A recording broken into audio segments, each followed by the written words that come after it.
Tole akkam jirtu hordoftoota qubee akaadaamii kun qubee akaadaamii irraati kan isiniif dhiyaatu qormaata intiraansii bara 2013 irratti kan chaapterii kutaa 11ffaa chaapterii 5ffaa keessaatii kan ba'e qabadhee isiniif dhiyaadheera. Kanaafuu akka waliigalaatti boqonnaa 5 kutaa 11 keessaatii akka waliigalaatti naannoo gaaffii 6tu ba'e chaapterii 5ffaa grade 11 keessaatii walumaa galatti gaaffii 6tu ba'e. Tokko tokkotiin haadha gaaffiin jalqaba irratti ba'e maalidha? Gaaffii lakkoofsa 15ffaa irra kan jiru maal jedha? Consider the following frequency distribution table jedha. Value nu kenna frequency dha. What is a 6 decile jedha. Frequency distribution data ni gaafa kutaa 11 akka barattan jechaadha. Bakka lamatti qoodama. Isaan tokkoffaan ungrouped data yoo ta'u inni lammaffaan immoo grouped data dha jechuudha. Annaa grouped data dha moo ungrouped data dha kan jedhu gargar baastanii beekuu qabdu jalqaba irratti. Inni kun asirratti ungrouped data dha. Maaliif wanti grouped ta'e hin jiru jechuudha. Inni kan biraan asirratti maal barbaadinu jedhe 6 decile barbaadinu jedhe decile ja'affaadha. Akkuma beekamu decile data keenya bakka 10tti qooda. Yeroo decile barbaadnu isaan kana dabalatee jira median, decile, quartile fi percentile yennaa isaan kana barbaadnu jalqaba irratti hojiin keenya jalqaba data nu kenname sana increasing order dhaan maal gochuudha barreessuudha jechuudha. Increasing order dhaan kanaafuu data kana irra deebine barreessina jechuudha. Value frequency sana booda inni xiqqaan meeqadha? Value nu kenname 3dha. Ittaane 5, ittaane 6, ittaane 7, ittaane 8. Kanaafuu 3, 5, 6, 7, 8 jechuudha. Tokko 2 3 4 5, tokko 2 3 4 5. Kana booda frequency 3 meeqadha? 4, frequency 5 meeqadha? 3, frequency 6 meeqadha? 3, frequency 7 meeqadha? 5, frequency 8 5 jechuudha. Sana booda total frequency keenya yookaan immoo n keenya beekuu qabna jechuudha. Asirratti n totaliin keenya qixxeeta 20 yookaan immoo cumulative frequency keenya jechuudha. Kana jechuun 4 da'uu 3 7 7 da'uu 3 10 10 da'uu 5 15 15 da'uu 5 20 jechuudha. Inna asirratti edda akka kana taasifnee booda number of total data keenya argannaa jechuudha 20dha. Edda kana gargar baasnee booda step lammaffaatti maal hojjenna? Total numbering keenya, total number of observation keenya odd dha moo even dha kan jedhu gargar baasna jechuudha. Asirratti 20 maadha? Even dha. Kanaafuu decile barbaaduudhaaf formula kana fayyadamna jechuudha. Formula odd fi kan even garaagadda waan ta'eedhaaf asirratti immoo kun even waan ta'eedhaaf formula kamiin fayyadamna? DI yookaan immoo kun decile meeqaffaa akka ta'e nutti agarsiisti. I ni is equals to IN over 10 plus IN plus 10 plus 1 over 2 item dha jechuudha. Item irra kan jiru maal keenya dha jechuudha? Decile keenya dha jechuudha. Kanaafuu kan nuti barbaadin jedhamne decile 6 dha waan ta'eef D6 is equals to I keenya meeqa jechuudha? 6 dha. 6 times n total keenya meeqa? 20 irra 10 ida'uu I keenya meeqa? 6 baay'isuu 20 irra 10 ida'uu tokko over 2 item dha jechuudha. 2 item sana booda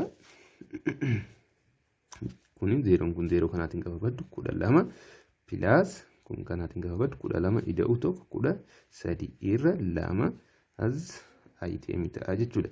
Kanaafuu is equals to 12 plus 13 jechuun meeqa jechuudha? 25 ta'a over 2 item ta'a jechuudha. Item kana jechuun qixxeeta 12 tuqaa 5 item irra kan jiru jechuudha. 12 tuqaa 5 item jechuun immoo gaa asirraati afur kana tartiibaatiin gaafa barreessinu jechuudha. Cumulative frequency iddoo kanatti argachuu qabnu ture. Cumulative frequency kana 4 kan kana 7 kan kana 10 kan kana 15 kan kana 20dha. Sana booda gaa 12 tuqaa 5 kun eessa keessatti argama jechuudha? As keessatti argama jechuudha. Kanaafuu is equals to meeqa ta'a jechuudha? 7 ta'a jechuudha value keenya. Is equals to 7 ta'a jechuudha. Kanaafuu answering keenya D irra kan jiru ta'a jechuudha. D irra kan jiru ta'a jechuudha. Gaaffiin itti aanee jiru gaaffii lakkoofsa 16 irratti kan ba'e maal jedha? In a certain health center there are 3 doctors, 8 nurses and 2 physicians. In how many ways one can form a group of 5 members? 5 members kan qabu consisting of 1 doctor, 3 nurses and 1 physician jedha.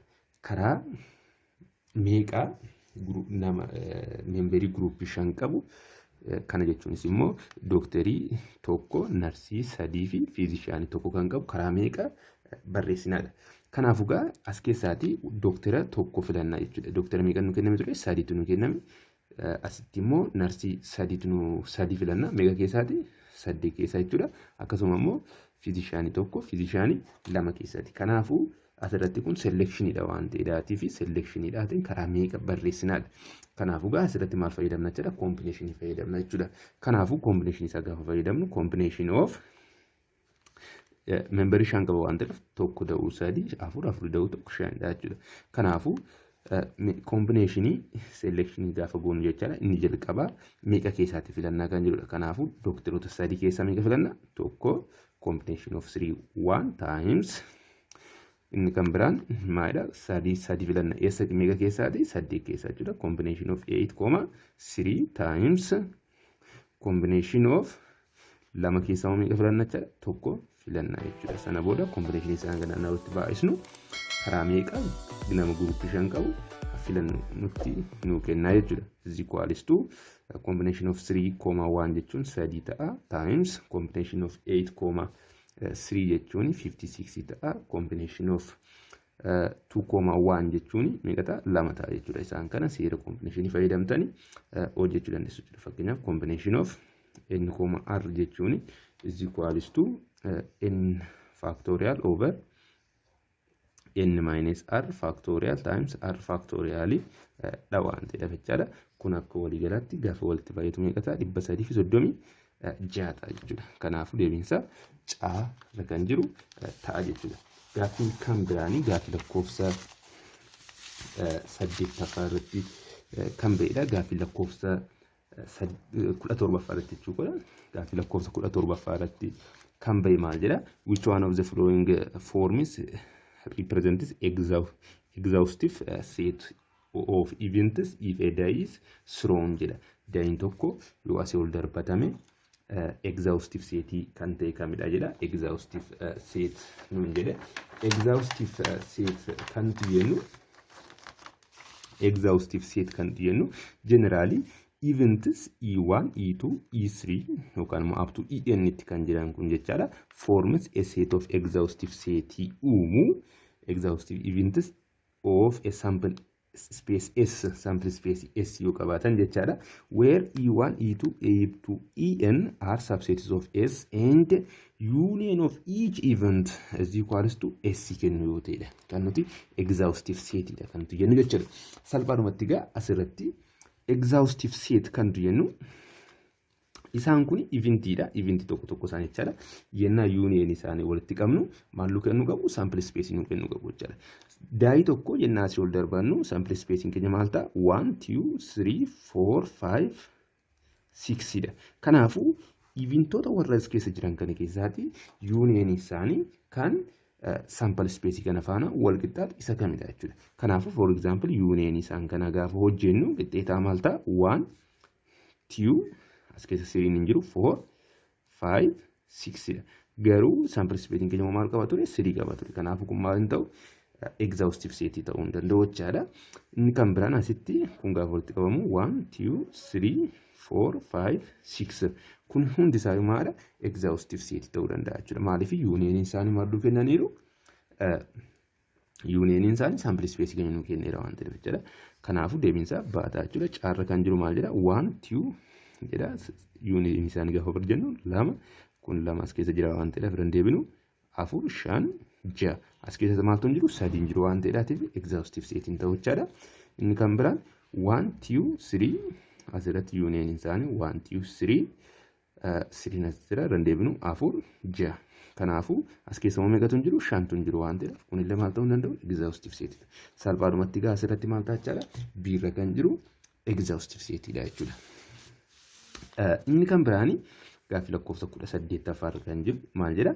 A bag contains 2 red, 3 yellow and 5 green balls jedha. One ball is drawn at a random. Balliin tokko at a random yoo keessaati fudhatame jechaadha. What is the probability that the drawn ball is not yellow jedha. Not yellow yookaan immoo balliin tokko gaafa keessaati fudhatamu jechaadha. Carraan inni balliin sun yellow ta'uudhaaf hin qabne meeqadha jedha. Carraan inni balliin sun yellow ta'uudhaaf hin qabne. For example, yellow dha kan jennu arri red dha jennu, yellow immoo white dha jennu, green immoo G dha jennu. Sana booda probability of red yookaan probability red mul'achuu isaa jechaadha is equals to number of red over number of sample space ta'a. Probability of yellow jechuun immoo qixxeeta number of yellow over number of sample space ta'a. Kan green illee bifuma kanaati number of sample spacing keenya is equals to number of red plus number of yellow plus number of green dha. Kana jechuun salphaadhumatti 2 plus 3 5 5 plus 5 10 ta'a jechuudha number of sample spacing keenya. Amma gaa kan nuti gaafatamni garuu maala? Not yellow dha. Not yellow kan hin taane jechuudha. Amma gaa probability of y dhaa fi plus probability of y complementiin dirqama maal ta'uu qaba? Tokko ta'uu qaba. Saameshiniin jechaadha. Kana yeroon jedhu probabilitiin y ta'uusaa yookaan immoo yellow ta'uusaa ida'u probabilitiin yellow hin taaneesa qixxeetaa maal ta'uu qaba? Walitti hidhame tokko ta'uu qaba.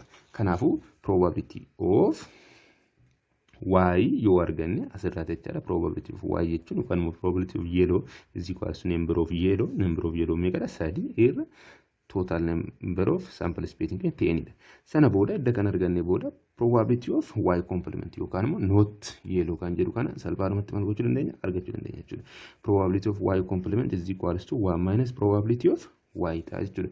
Is equals to 1 minus probability of yellow meeqadha? 3 over 10. Kana jechuun immoo maal ta'a? 7 over 10 ta'a jechuudha. Kanaafuu probability of not yellow yookaan immoo y complementiin 7 over 10 ta'a jechuudha. Kanaafuu deebiinsa diharra kan jiru torbarra 10 ta'a. Gaaffii lakkoofsi itti jiru gaaffii lakkoofsa 58ffaadha. 58 maal jedha? Math test scores distribution of 20 students is given in table below jedha. Qabxiin yookaan immoo maarkiin testii maatis irratti kenname kan barattoota 20 bifa kanaatiin kennameetu jira jedha. Asirratti kan nuun kenname grouped frequency distribution yookaan immoo grouped data dha. So what is the standard deviation of the score jedha. Standard deviation of the score nu gaafate jechuudha. Standard deviation for grouped data ni bifa kamiitiin kennama? Standard deviation is equals to square root of summation of frequency of each group data times xi minus x asirratti x bar jechuun mean of the group data jechaadha over summation of frequency of each data jechuudha. Asirratti xi gaafa jennu class markidha yookaan immoo midpoint of each class dha jechuudha. Kanaafuu asirratti isaan kana asirratti xi kan jennu midpoint of each class dha jechuudha. Midpoint of each class immoo akkamitti arganna? Upper class limit plus lower class limit of that class divided by 2 daatiin arganna jechuudha. Kanaafuu class midpoint argachuu qabna. Inni kan biraa immoo maal argachuu qabna jechuudha? Mid yookaan immoo mean of the group data argachuu qabna jechuudha. X bar jechuun is the mean of the grouped data dha jechuudha. Kanaafuu teebilii kana si'a lammaffaa maal goona jechuudha? Irra deebine kaasna jechuudha. 1 up to 5, 6 up to 10 jedhee itti fufaa. Sana booda class mark isaa arganna jechuudha. 1 plus 5 that is 6, 6 divided by 2, 3, 6 plus 10, 16, 16 divided by 2, 8. Bifa kanaatiin class mark isaa maal goona arganna jechuudha. Class mark isaa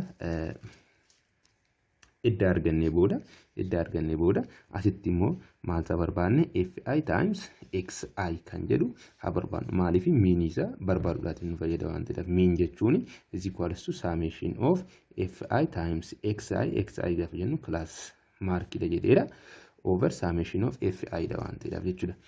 Sana booda fi times xi gaafa jennu fi kanadha. 4 times 3 is equals to 12. 8 times 6 48. Bifa kanaatiin jechaadha. Summation isaa nu barbaachisa waan ta'eef summation isaa kana gaafa walitti daanu meeqa dhufa 200.